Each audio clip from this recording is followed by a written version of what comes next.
So when we look at social learning theory, it's really about how do we learn with one another, but how are we observing? How am I observing how you're reacting, how you're behaving, how you're modeling, right? Like that's the emphasis when it comes to sort of the theory itself. But when we look into the brain and we look into the neuroscience, we've got, billions of these wonderful cells called neurons in our heads, and some of them can do something called mirroring.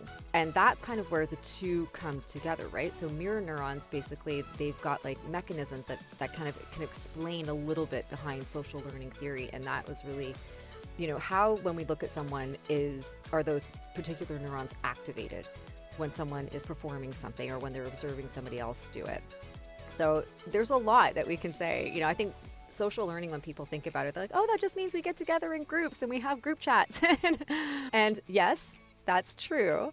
But when you really dig deep into the theory itself, you understand that it's less about me just going and having a chat with everybody. It's me observing, and it's me participating very actively and intentionally in that act.